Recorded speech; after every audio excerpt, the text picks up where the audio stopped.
दोस्तों, आज हम बात करेंगे शक्तिशाली बनने के ऊपर रॉबर्ट ग्रीनी द्वारा लिखी गई दुनिया की सबसे शक्तिशाली book the 48 laws of power के बारे में। इस बुक में शक्तिशाली बनने के ऐसे 48 नियम बताए गए हैं जिन्हें सुनकर और समझकर आप हैरान रह जाएंगे। आपकी जानकारी के लिए बता दूं कि इस बुक पर दुनिया के कुछ कंट्रीज ने बैन लगाया हुआ है। यहाँ तक कि अमेरिका के कुछ स्टेट्स में भी इस बुक को बैन किया गया है, क्योंकि उनका कहना है कि इस बुक में ऐसी टेक्निक्स बताई गई हैं जो किसी को भी आसानी से मैनिपुलेट कर सकती है। और कुछ कंट्रीज में इसे बैन करने का यह भी मकसद हो सकता है कि ये शक्तिशाली बनने के टेक्निक्स सिर्फ उन लोगों तक ही सीमित रहे और बाकी लोगों को उनके बारे में पता ही न चले। लेकिन इस वीडियो के माध्यम से मैं आपको वो सारे 48 नियम बताऊंगा जो इस बुक में बताए गए हैं। अगर आप भी इन 48 नियमों को अच्छे से सुनते हैं, समझते हैं और जीवन में फॉलो करते हैं, तो आप भी अपने बॉस को, दोस्तों को, गर्लफ्रेंड, बॉयफ्रेंड, पति, पत्नी, रिश्तेदार, किसी को भी मैनिपुलेट कर पाएंगे और वो भी उनको बुरा फील कराए बिना। इस पुस्तक को पढ़ने के बाद आप शक्ति और इसकी कुंजी को समझ जाएंगे तथा यह सीख लेंगे कि नेक छवि बनाकर स्वार्थ सिद्धि कैसे की जा सकती है। हो सकता है कि आपको इसमें से कुछ नियम पसंद ना आए या फिर आप उनसे सहमत ना हो, तो आप उनको इग्नोर भी कर सकते हैं। अगर आप भी शक्तिशाली बनना चाहते हैं तो ये सारे नियम ध्यान से सुनना और एक भी पॉइंट मिस मत करना। अगर आप चैनल पर नए, इस चैनल को सब्सक्राइब जरूर कर लेना, क्योंकि ऐसे ही बुक समरीज आपको मिलती रहेगी हर संडे सुबह 10 बजे। तो चलिए शुरू करते हैं। नियम 1, मूर्ख बनाने के लिए मूर्ख बनने का नाटक करें, सामने वाले से ज्यादा मूर्ख दिखें। ऐसे मौके होते हैं जब सबसे ज्यादा समझदारी यह दिखाने में होती है कि आप कुछ नहीं जानते हैं। आपको अज्ञानी नहीं होना चाहिए, लेकिन इसका नाटक करने में निपुण होना चाहिए। मरने का नाटक करते समय ओपोसम नाम का जानवर मूर्खता का अभिनय करता है। बहुत से शिकारी जानवर इसे सिर्फ इसी कारण से नहीं खाते हैं। कौन विश्वास कर सकता है कि इतना बदसूरत, बुद्धिहीन, डरपोक और छोटा जानवर इतना बड़ा धोखा दे सकता है। कोई भी यह पसंद नहीं करता कि वह सामने वाले से ज्यादा मूर्ख दिखाई दे। बहरहाल, इस नीति का लाभ यह है कि इससे आपके शिकार खुद को आपसे ज्यादा बुद्धिमान मान लेते हैं। जब उन्हें इस बात का विश्वास हो जाएगा तो वे कभी यह शक नहीं करेंगे कि आप जैसे मूर्ख का कोई छिपा हुआ उद्देश्य भी हो सकता है। चतुराई से लोगों को यह विश्वास दिलाए कि वे आपसे ज्यादा बुद्धिमान हैं या आप उनसे थोड़े मंदबुद्धि हैं। इस तरह से आप उन्हें जंजीर से बांध देते हैं। आपके द्वारा जगाई गई बौद्धिक श्रेष्ठता की भावना उनकी शंका की मांसपेशियों को शिथिल कर देगी। चीन में एक कहावत लोकप्रिय है, शेर को मारने के लिए सुअर बनने का नाटक करना पड़ता है। यह कहावत पुराने जमाने की शिकारी तरकीब से उत्पन्न हुई है, जिसमें शिकारी सुअर की खाल ओढ़ लेता है और उसकी आवाज की नकल करता है। शक्तिशाली शेर सोचता है कि कोई सुअर उसकी तरफ आ रहा है, इसलिए वह उसे करीब आने देता है। शेर इस बात पर खुश होता है कि उसका शिकार खुद चलकर उसके पास आ रहा है, लेकिन अंत में शिकारी ही खुश होता है। नियम 2, कभी बॉस से श्रेष्ठ न दिखें। हर इंसान में असुरक्षा की भावनाएं होती हैं, चाहे वो बॉस ही क्यों ना हो। जब आप लोगों के सामने अपने गुणों का प्रदर्शन करते हैं तो उनमें द्वेष, ईर्ष्या और असुरक्षा की भावनाएं जाग जाती हैं। यह स्वाभाविक है और इसका कोई इलाज नहीं है। बॉस से श्रेष्ठ दिखना या उससे ज्यादा प्रभावशाली दिखना शक्ति हासिल करने की राह में सबसे बड़ी गलती होती है। ऊंचे पद पर बैठे लोग राजाओं और रानियों की तरह होते हैं। वे अपने पद पर सुरक्षित महसूस करना चाहते हैं। बुद्धि, वाक्चातुर्य और आकर्षण के मामले में वे अपने आसपास के लोगों से श्रेष्ठ दिखना चाहते हैं। सबसे पहले तो आपको अपने मालिक की चापलूसी करना चाहिए और उसे चने के झाड़ पर चढ़ाना चाहिए। अब ये बात आप में से बहुत से लोगों को नहीं जचेगी। आप कहेंगे कि चापलूसी करना तो अच्छी बात नहीं, लेकिन दोस्तों, ये मेरा नहीं बल्कि इस बुक के ऑथर रॉबर्ट ग्रीनी का कहना है। ऑथर कहते हैं कि प्रत्यक्ष या सीधी चापलूसी असरदार होती है, लेकिन इसकी कुछ सीमाएं भी हैं। प्रत्यक्ष चापलूसी बहुत स्पष्ट होती है और साफ दिख जाती है। इसके अलावा यह दूसरे लोगों को भी चुभ जाती है। इसके बजाय अप्रत्यक्ष या छिपाकर की गई चापलूसी बहुत शक्तिशाली होती है। इस बात का ध्यान रखें कि आपका बॉस सूर्य है और आपको उसकी चमक रोकने वाला बादल नहीं बनना चाहिए। सबके सामने हमेशा बॉस को सूर्य साबित करते रहें, जिसके चारों तरफ हर व्यक्ति ग्रहों की तरह चक्कर लगाता है। उसे शक्ति और प्रकाश का पुंज बना दें, उसे ध्यान का केंद्र बना दें। आसमान के सितारे हमें यही सबक सिखाते हैं। हो सकता है वे सूर्य जितने ही चमकदार हों, लेकिन सूर्य के चमकते समय वे नजर नहीं आते हैं। नियम 3, मित्रों पर कभी ज्यादा भरोसा न करें और शत्रुओं से काम लेना सीखें। ऑथर रॉबर्ट ग्रीनी का कहना है कि मित्रों से सावधान रहें और मित्रों को अपने सारे राज ना बताएं, क्योंकि आज का जिगरी यार कल जानी दुश्मन भी बन सकता है। अगर दोस्तों को हम अपने सारे राज बताएंगे तो कल जब उनमें से कोई एक दोस्त भी दुश्मन बन गया तो वो हमारी पोल खोल सकता है। और बर्बादी का कारण भी बन सकता है। ऑथर कहते हैं कि मित्र बहुत जल्दी से ईर्ष्या करने लगते हैं, इसलिए वे आपको बहुत जल्दी धोखा भी देंगे। इसके बजाय अगर आप किसी पुराने शत्रु को काम पर रखेंगे तो वह मित्र से ज्यादा वफादार होगा, क्योंकि उसे बहुत कुछ साबित करना है। दरअसल आपको शत्रुओं से नहीं बल्कि मित्रों से डरना चाहिए। अगर आपका कोई शत्रु नहीं है तो शत्रु बनाने के तरीके खोजें। अक्सर आप अपने मित्रों को उतनी अच्छी तरह से नहीं जानते हैं जितना आपको लगता है, क्योंकि दोस्त अक्सर बहस टालने के लिए या फिर आपको बुरा ना लगे इसलिए आपकी हाँ में हाँ मिला देते हैं, और आपको कष्ट, पीड़ा या दुख ना पहुंचे इसलिए वे अपने अप्रिय या बुरे गुण छिपा लेते हैं। इसलिए वास्तव में आपको यह पता ही नहीं होता कि आपके बारे में आपके मित्रों की असली भावनाएं क्या हैं। जब आप अपने किसी दोस्त को नौकरी पर रखने का निर्णय लेते हैं तो शुरुआत में तो वो आपके सामने उसके अच्छे गुण दिखाने लगता है, लेकिन धीरे धीरे उसके वे गुण सामने आते हैं जिन्हें उसने अब तक छिपा रखा था। यही बात आप किसी रिलेशनशिप में भी देख सकते हैं। जब कोई कपल शुरुआत में एक दूसरे को इम्प्रेस करने की कोशिश करता है तो वे अपने अंदर के सारे अच्छे गुण दिखाने लगते हैं, लेकिन जब उनकी शादी हो जाती है तो धीरे धीरे वो गुण भी सामने आने लगते हैं जिन्हें अब तक छिपा कर रखा गया था, और फिर वे एक दूसरे को कहते हैं कि शादी के बाद ये बदल गया है। देखिए, यहाँ पर इंसान नहीं बदला है, इंसान तो आज भी वही है जो पहले था। फर्क सिर्फ इतना सा था कि आपने उसे अच्छे से जाना ही नहीं था। नियम 4, अपने इरादे छिपा कर रखें। जो योग्य सेनापति शत्रु पर अचानक हमला करने का इरादा रखता है वह अपने शत्रु को अपने इरादे की भनक भी नहीं लगने देता है। अपने उद्देश्य और अपनी प्रगति को छिपाएं। अपनी योजनाओं को तब तक प्रकट न करें जब तक कि उनका विरोध करना असंभव न हो जाए, जब तक कि युद्ध पूरा ही न हो जाए। युद्ध की घोषणा करने से पहले ही विजय हासिल कर लें। ऑथर रॉबर्ट ग्रीनी कहते हैं कि आप किस उद्देश्य से काम कर रहे हैं ये जाहिर न होने दें। इससे लोग अंधेरे में रहेंगे और अपनी योजना नहीं बना पाएंगे। अगर उन्हें इस बात का अंदाजा ही नहीं होगा कि आप क्या करना चाहते हैं तो वे अपनी रक्षा की योजना नहीं बना सकते। इस तरह आप उन्हें गलत दिशा में काफी दूर तक ले जा सकते हैं और काफी समय तक गुमराह कर सकते हैं।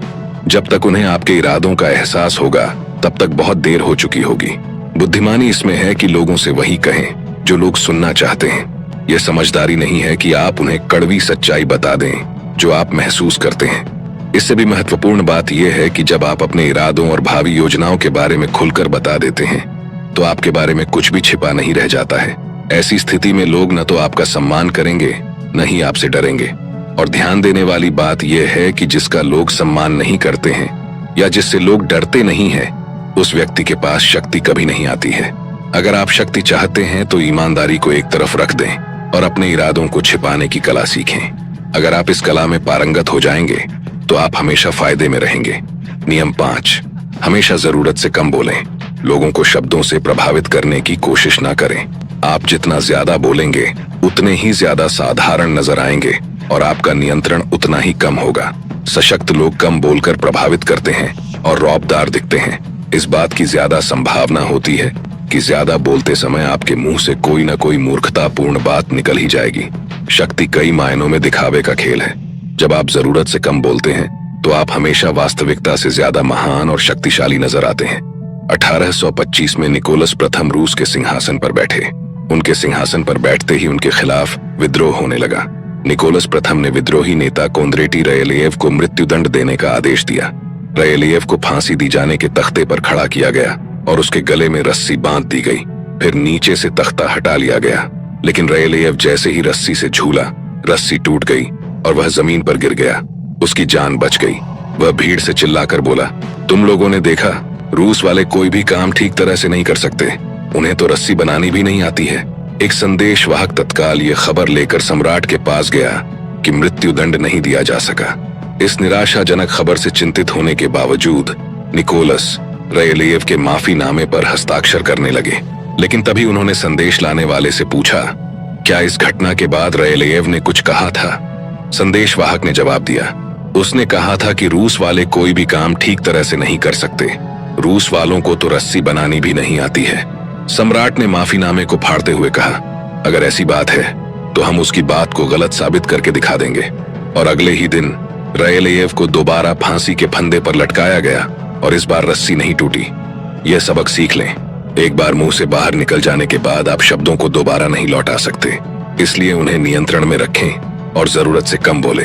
नियम नंबर 6, शिकार को निरस्त्र करने के लिए थोड़ी सी ईमानदारी और उदारता का इस्तेमाल करें। प्राचीन चीन में उस वक्त के राजा चेंग के ड्यूक वू ने यह फैसला किया कि वह सशक्त बन रहे हूँ राज्य पर कब्जा कर लेगा। उसने अपनी योजना किसी को भी नहीं बताई और हू के राजा से अपनी बेटी की शादी कर दी।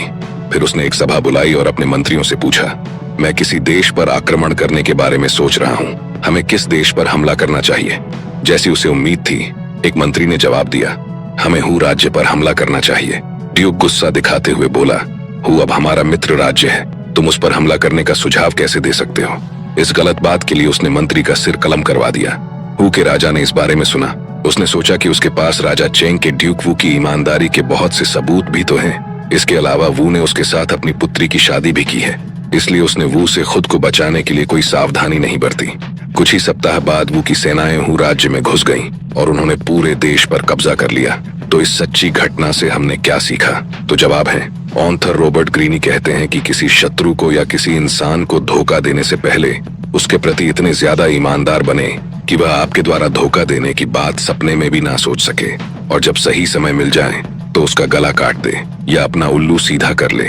नियम 7, हर कीमत पर सबका ध्यान आकर्षित करें। हर चीज का मूल्यांकन दिखने के आधार पर किया जाता है। जो नजर नहीं आता है उसका कोई मूल्य ही नहीं होता है। इसलिए भीड़ का हिस्सा न बने और गुमनामी में दफन होकर न रहे। सबसे अलग हटकर दिखें, हर कीमत पर लोगों की नजरों में रहें।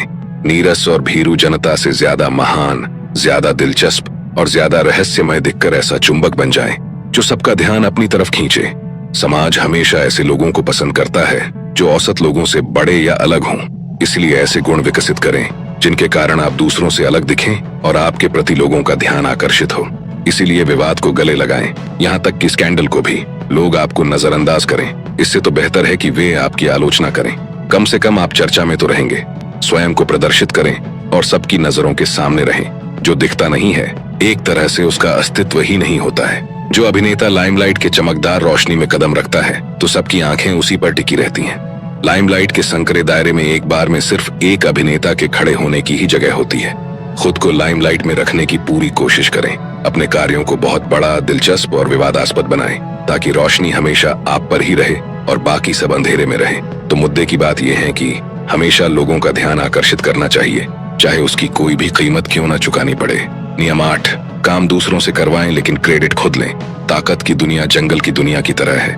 कुछ जानवर खुद शिकार करके जीते हैं, जबकि ज्यादातर जानवर जैसे गीदड़ और गिद्ध दूसरों के शिकार पर जीते हैं। वे जल्दी ही यह बात समझ लेते हैं कि अगर वे इंतजार करेंगे तो उन्हें कोई न कोई ऐसा जानवर मिल जाएगा जो उनके लिए शिकार कर देगा।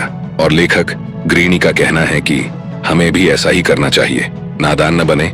इस समय जब आप किसी गधे की तरह काम कर रहे हैं तो आपके ऊपर भी गिद्ध मंडरा रहे हैं और आपकी रचनात्मकता से फायदा उठाने का तरीका सोच रहे हैं। इसके बारे में शिकायत करना या आगबूला होना बेकार है।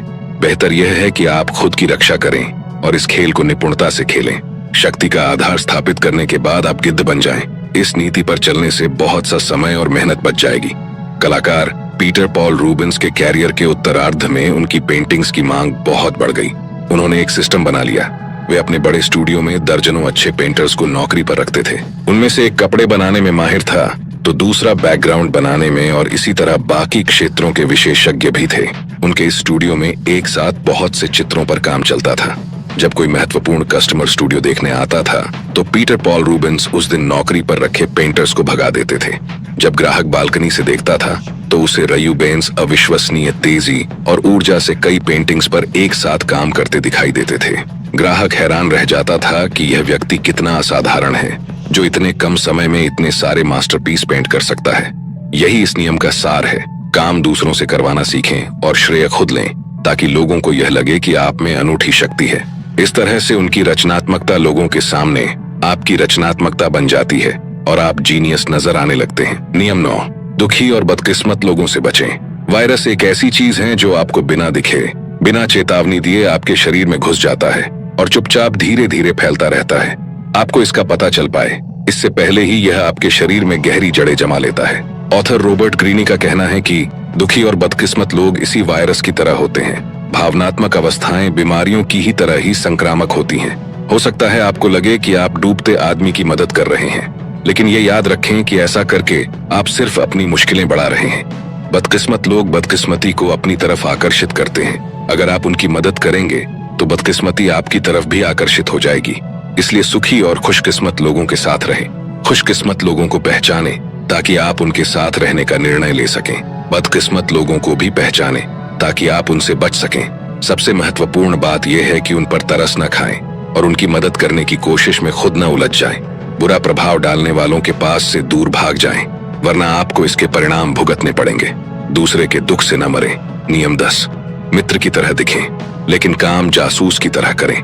अगर आप किसी के सामने अपने दिल की भावनाएं उजागर करने का नाटक करते हैं तो इस बात की संभावना बढ़ जाती है कि वह भी आपके सामने अपने रहस्य उगल देगा। अगर आप उसे कोई झूठा रहस्य बताएंगे तो बदले में वह आपको सच्चा रहस्य बता देगा। अपने कंपेटिटर के बारे में जानना बहुत महत्वपूर्ण है। बहुमूल्य जानकारी इकट्ठी करने के लिए जासूसों का इस्तेमाल करें ताकि आप एक कदम आगे रह सकें। इससे भी अच्छा तरीका यह है कि आप खुद जासूस की भूमिका निभाएं। यह काम उतना मुश्किल नहीं है जितना आप सोचते हैं। दोस्ताना व्यवहार से आप मित्रों और शत्रुओं दोनों से ही गोपनीय जानकारी पा सकते हैं। सामाजिक समारोहों जैसे शादी, पार्टी, गेट टुगेदर जैसे मौकों का फायदा उठाएं। इस समय लोग फ्री एंड फ्रैंकली बात करते हैं और लोग ज्यादा सतर्क नहीं होते हैं, इसलिए लोगों से बातचीत करके आप उनसे बातें उगलवा सकते हैं। यह रणनीति इतनी जबरदस्त है कि वे आपकी रुचि को गलती से आपकी दोस्ती मान लेंगे। इस तरह आपको न सिर्फ सामने वाले के भेद मालूम चलेंगे बल्कि आप उसे अपना समर्थक भी बना लेंगे। बहरहाल, आपको इस रणनीति का प्रयोग सावधानी से करना चाहिए। अगर लोगों को यह शक हो जाए कि आप बातचीत के बहाने उनसे उनके सीक्रेट राज उगलवा रहे हैं तो वे आपसे कतराने लगेंगे। इसलिए मूल्यवान जानकारी पर नहीं बल्कि दोस्ताना बातों पर भी जोर दें, वरना आपके सवालों से सामने वाला आपके इरादे भांप लेगा और आपको आपकी मनचाही जानकारी नहीं मिल पाएगी। दोस्तों, वीडियो में बने रहिए क्योंकि और भी महत्वपूर्ण नियम आगे आने वाले हैं। नियम 11, अपने दुश्मन को पूरी तरह से मिटा दें। अगर आप नाग को अपने पैरों से दबाने के बाद जिंदा छोड़ देंगे तो वह दोबारा फन तान लेगा और आपको दोगुने जहर से काट लेगा। हारा हुआ शत्रु भी अधमरे नाग की तरह होता है जिसे आप दोबारा शक्तिशाली बनने का मौका देते हैं और समय के साथ साथ उसका जहर बढ़ता जाता है। जिस शत्रु से भय हो उसे पूरी तरह से कुचल देना चाहिए। अगर एक भी चिंगारी बची रही तो चाहे यह कितनी ही मध्यम हो, अंततः आग भड़क उठेगी। शत्रु फिर से शक्तिशाली बन जाएगा और प्रतिशोध लेगा। उसे पूरी तरह कुचल डालो, शरीर से ही नहीं बल्कि आत्मा से भी। चाणक्य नीति के रचनाकार चाणक्य ने कहा था, हमें कभी दुश्मन को सिर्फ इसलिए नजरअंदाज नहीं करना चाहिए क्योंकि वह कमजोर हो गया है। घास के पूले में छूटी आग की चिंगारी की तरह ही वह भी कुछ समय बाद खतरनाक बन सकता है। इसलिए अपने दुश्मन को पूरी तरह से मिटाने में ही समझदारी है। नियम 12, सम्मान पाने के लिए दूरी बनाएं। मैं आपको कुछ सैनिकों के बारे में बताना चाहता हूँ जो समुद्र तट पर तैनात थे। जब पहली बार उन्होंने किसी चीज को समुद्र की लहरों में दूर तैरते देखा तो वे चिल्लाने लगे, जहाज, जहाज, युद्ध का बेड़ा। 5 मिनट बाद उन्हें एक बोट दिखी, फिर एक छोटी नाव और अंत में कुछ लकड़ियां तैरती दिखीं। इस एग्जाम्पल से हम सीख सकते हैं कि दूर रहने पर जो चीज महत्वपूर्ण और ध्यान देने लायक नजर आती है, पास आने पर उसकी वैल्यू कचरे के समान रह जाती है। एक बात याद रखें, सूर्य का महत्व उसकी अनुपस्थिति से ही होता है। बारिश के दिन जितने लंबे होते हैं सूर्य का उतना ही ज्यादा इंतजार रहता है, लेकिन लगातार गर्मी पड़ने पर सूर्य चुभने लगता है। अगर आप खुद को अनुपस्थित रखना सीख लेंगे तो लोगों में आपकी डिमांड बढ़ जाएगी। अगर आप ज्यादा समय तक लोगों के आसपास रहेंगे तो आपने अपने चारों तरफ शक्ति का जो आभा मंडल बनाया है वह गायब हो जाएगा। खेल को पलट दें, खुद को दुर्लभ बनाएं, इससे आपकी उपस्थिति का महत्व बढ़ जाएगा। दूर रहने पर जिस व्यक्ति को शेर माना जाता है, सामने होने पर वही सामान्य और मूर्खतापूर्ण लगता है। ज्यादा परिचित होने पर गुण अपनी चमक खो देते हैं क्योंकि लोग आंतरिक गुणों के बजाय बाहरी चीजों को देखने लगते हैं। उत्कृष्ट जीनियस भी अपनी अनुपस्थिति या रिटायरमेंट का प्रयोग इसलिए करता है ताकि लोग उसका सम्मान कर सकें और उसकी दुर्लभता से आदर उत्पन्न हो सके। नियम 13, ये जाने कि आपके सामने कौन है, गलत व्यक्ति से पंगा ना ले। परेशान करने वाला कौवा एक दिन भेड़ की पीठ पर बैठ गया।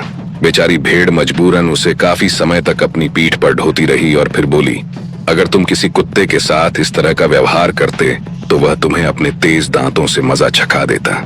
इस पर कौवे ने जवाब दिया और उसने जो जवाब दिया उसे जरा ध्यान से सुनना। उसने कहा, मैं कमजोर लोगों को सताता हूँ और शक्तिशाली लोगों की चापलूसी करता हूँ।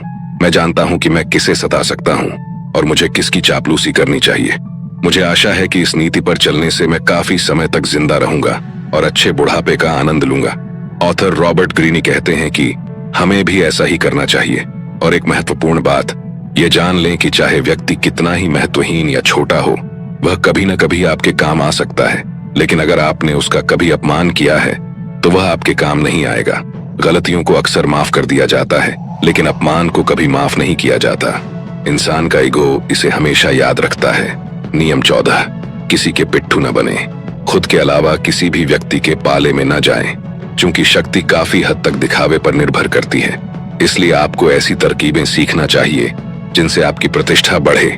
किसी व्यक्ति या समूह का पिट्ठू न बनना एक ऐसी ही तरकीब है। जब आप पिट्ठू नहीं बनते हैं तो इससे सामने वाले को गुस्सा नहीं आता है, बल्कि उसके मन में आपके प्रति सम्मान उत्पन्न होता है। आप तत्काल शक्तिशाली बन जाते हैं, क्योंकि आप उस समूह या व्यक्ति के प्रलोभन या बंधन से दूर रहते हैं जो ज्यादातर लोग नहीं कर पाते हैं। जिस पल आप पिट्ठू बन जाते हैं या समर्पित हो जाते हैं, ये जादू खत्म हो जाता है। आप भी बाकी सबकी तरह सामान्य बन जाते हैं। लोग आपको पिट्ठू बनवाने के लिए सभी तरह के उचित अनुचित उपाय आजमाएंगे। वे आपको तोहफे देंगे, आप पर एहसानों की बौछार करेंगे, सिर्फ इसलिए ताकि आप उनके एहसानों के बोझ तले दब जाएं। उनकी रुचि को प्रेरित करें, लेकिन किसी भी कीमत पर पिट्ठू न बने। लेकिन इस बात को याद रखें कि आपका लक्ष्य लोगों को दूर रखना नहीं है, या ऐसा दिखना नहीं है कि आप किसी के हो ही नहीं सकते।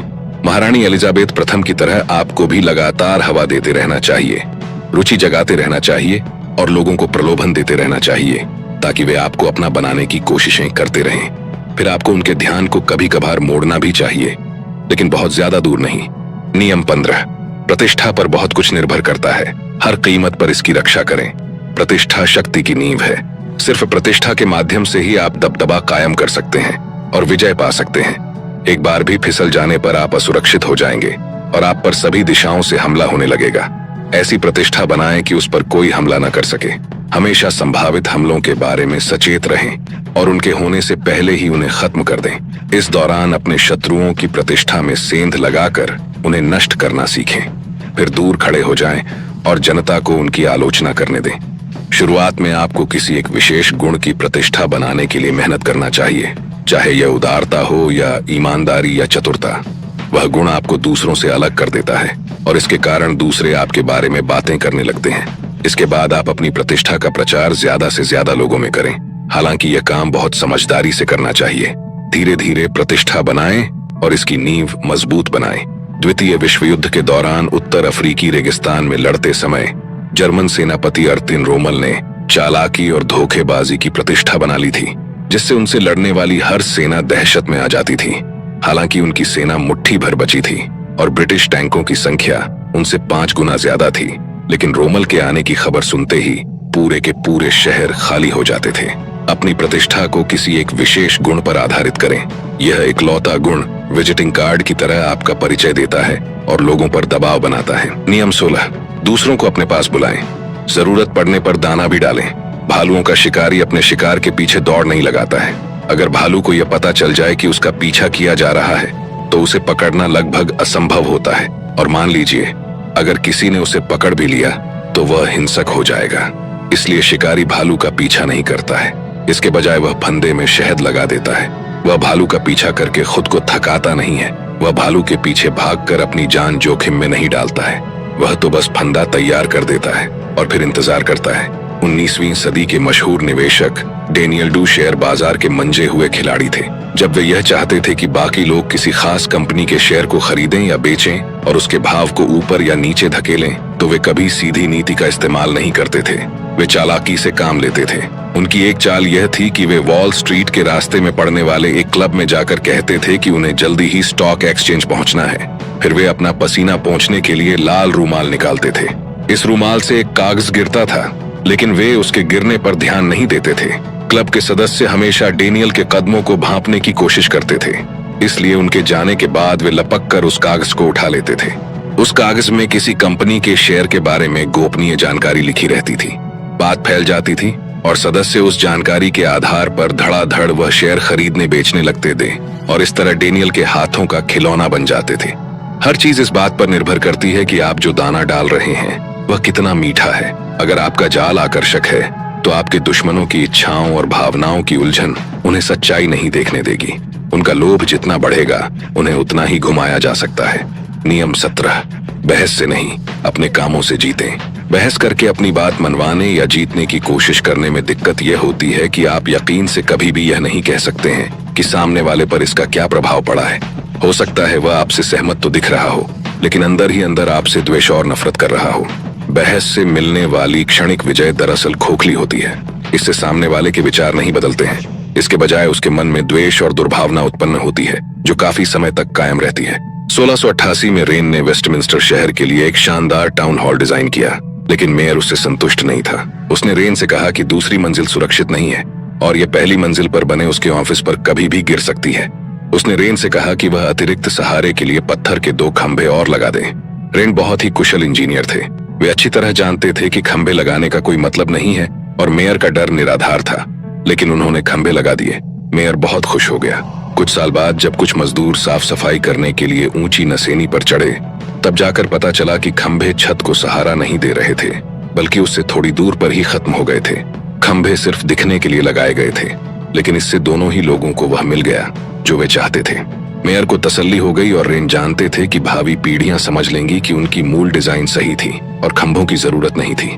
सामने दिखाई देने वाले सबूत के साथ कोई भी बहस नहीं कर सकता। जैसा बाल्तेसर ग्रेशियन कहते हैं, सत्य आमतौर पर सुनाई नहीं दिखाई देता है। इसलिए बहस से नहीं, बल्कि अपने कामों से लोगों का दिल जीतें। नियम 18, लोगों को अपने पर निर्भर बनाना सीखें। जो अपनी प्यास बुझा लेता है वह तत्काल कुएं की तरफ पीठ कर लेता है, क्योंकि अब उसे उसकी जरूरत नहीं है। जब निर्भरता खत्म हो जाती है तो शिष्टता और सभ्यता भी खत्म हो जाती है, और उसके बाद सम्मान भी। लोगों को अपने पर निर्भर बनाए, डिपेंडेंट बनाए। अनुभव से आपको पहला सबक यह सीखना चाहिए कि आशा को जीवित तो रखें, लेकिन पूरी तरह संतुष्ट न करें। अपनी स्वतंत्रता बनाए रखने के लिए आपको ऐसा इंसान बनना चाहिए कि लोगों को हमेशा आपकी जरूरत पड़े और वे आपको चाहें। कुछ ऐसा करें ताकि दूसरे अपनी सुख समृद्धि के लिए आप पर निर्भर बन जाएं। लोगों को इतना न सिखाएं कि आपके बिना उनका काम चल जाए। नियम 19, मदद मांगते समय दया या एहसान की नहीं, बल्कि स्वार्थ की दुहाई दें। जब 12वीं सदी में मंगोलों ने चीन पर आक्रमण किया तो 2000 साल पुरानी चीनी संस्कृति और सभ्यता खतरे में पड़ गई। मंगोलों के सेनापति चंगेज खान की नजर में चीन सिर्फ एक ऐसा देश था जहां उसके घोड़ों के लिए पर्याप्त चारा नहीं था। उसने पूरे देश को मटियामेट करने और इसके शहरों का तहस नहस करने का फैसला किया, क्योंकि उसने सोचा बेहतर यही रहेगा कि चीन को मिट्टी में मिला दिया जाए ताकि यहाँ हमारे घोड़ों के लिए घास उग सके। चीनी सभ्यता को नष्ट होने से जिसने बचाया वह कोई सैनिक, सेनापति या राजा नहीं था, बल्कि त्साई नाम का सामान्य आदमी था। एक विदेशी था, लेकिन वह चीनी संस्कृति से प्रभावित था। वह चंगेज खान का विश्वास पात्र सलाहकार बनने में कामयाब हो गया और उसने उसे यकीन दिला दिया कि अगर चीन को नष्ट करने के बजाय वह वहां के नागरिकों पर टैक्स लगा देगा तो इससे उसे ज्यादा फायदा होगा। चंगेज खान को इसमें ज्यादा समझदारी दिखी और उसने त्साई की सलाह मान ली। अगर आपको किसी साथी की मदद चाहिए तो उसे यह याद न दिलाएं कि आपने पहले उसकी कितनी मदद की है या उसके लिए कितने अच्छे काम किए हैं। अगर आप ऐसा करेंगे तो वह आपको नजरअंदाज करने का कोई ना कोई कारण ढूंढ ही लेगा। इसके बजाय अपने आग्रह में किसी ऐसी चीज की तरफ इशारा कर दें जिससे उसे लाभ होगा। इस लाभ को बढ़ा चढ़ाकर जोर शोर से बताएं। जब उसे यह लगेगा कि आपकी मदद करने के कारण उसका भला हो सकता है तो वह पूरे उत्साह से आपकी मदद करेगा। नियम 20, दूसरों को दुविधा में रखें, अनिश्चय का माहौल बनाएं। अकस्मात, अचानक होने वाली या अनसोची चीज सबसे डरावनी होती है। इसीलिए हम भूकंपों और तूफानों से डरते हैं। हमें यह पता नहीं होता है कि वे कब आएंगे। जब एक भूकंप आ जाता है तो दहशत में रहते हैं कि कहीं अगला भूकंप न आ जाए। अप्रत्याशित मानवीय व्यवहार का हम पर इसी तरह का प्रभाव पड़ता है। कुछ समय तक पाब्लो पिकासो ने अपनी पेंटिंग्स पॉल रोजेनबर्ग नाम के एक आर्ट डीलर को बेची। फिर एक दिन बिना किसी कारण के पिकासो ने उससे कहा कि अब वे उसे अपनी कोई पेंटिंग नहीं बेचेंगे। पिकासो ने उसे इसका कोई कारण नहीं बताया। पिकासो ने मन ही मन सोचा, रोजेनबर्ग अगले 48 घंटों तक यह अनुमान लगाने की कोशिश करेगा कि ऐसा क्यों हुआ। कहीं ऐसा तो नहीं कि मैं अपनी पेंटिंग्स किसी दूसरे आर्ट डीलर को बेचना चाहता हूँ। मैं अपना काम करता रहूंगा और चैन की नींद सोऊंगा, जबकि रोजेनबर्ग हर पल चिंता करता रहेगा। 2 दिन बाद वह मेरे पास परेशान हालत में आएगा और कहेगा, देखो दोस्त, मैं तुम्हें जितने पैसे देता हूँ, अगर मैं तुम्हें उससे ज्यादा पैसे दूं, काफी ऊंची रकम दूं, तब तो तुम मुझे मना नहीं करोगे, है ना? अप्रत्याशित व्यवहार सिर्फ दहशत फैलाने का ही हथियार नहीं है। हर दिन व्यवहार के तरीके को बदलने से आपके चारों तरफ उथल पुथल होगी और लोगों की रुचि जागृत होगी। वे लगातार आपके ही बारे में सोचते रहेंगे। परिणाम यह होगा कि आप जितने ज्यादा मूडी दिखेंगे, आपको उतना ही ज्यादा सम्मान हासिल होगा। बुद्धिमान शासक इतना रहस्यमय होता है कि ऐसा लगता है वह अबूझ है। वह इतना अस्पष्ट होता है कि कोई उसे जान नहीं पाता है। वह निष्क्रियता से सिंहासन पर बैठा रहता है, जबकि उसके मंत्री नीचे खड़े होकर कांपते रहते हैं। नियम 21, अपनी सुरक्षा के लिए किले न बनाएं। एकाकीपन खतरनाक है। दुनिया खतरनाक है और दुश्मन हर जगह है। हर एक को अपनी रक्षा करनी पड़ती है। किला सबसे सुरक्षित नजर आता है, लेकिन किले में रहना आपको जितने खतरों से बचाता है, उससे ज्यादा खतरों को उत्पन्न करता है। यह आप तक बहुमूल्य जानकारी नहीं पहुंचने देता। यह आपको सबकी नजरों में लाता है और नतीजा यह होता है कि आप आसानी से लक्ष्य बन जाते हैं। बेहतर होगा कि लोगों से मिलें जुलें, साथी खोजें, सबसे जुड़ें। भीड़ के कारण आप अपने शत्रुओं से सुरक्षित रहेंगे। हो सकता है यह किला अभेद्य हो, लेकिन सब जानते हैं कि आप उसके भीतर हैं, और घेराबंदी करने से आपका किला एक तरह की जेल बन जाता है। अंदर कम जगह होने के कारण किलों में अक्सर प्लेग जैसी महामारियां भी फैल सकती हैं। किला बनाने से सुरक्षा नहीं मिलती है, और इससे जितनी समस्याएं सुलझती हैं, उससे ज्यादा समस्याएं उत्पन्न होती हैं। खुद को शक्तिशाली बनाने के लिए आपको चीजों के केंद्र में रहना होगा। हर गतिविधि आपके चारों तरफ घूमनी चाहिए। आपको सड़क पर होने वाली हर चीज की जानकारी होनी चाहिए, और हर उसकी भी जो आपके खिलाफ साजिश रच सकता हो। दोस्तों, इस बुक में शक्तिशाली बनने के टोटल 48 नियम हैं, जिनको एक ही वीडियो में कवर करना मुश्किल है। इसलिए इस बुक का सेकंड पार्ट आएगा, जिसमें हम बाकी के नियम डिटेल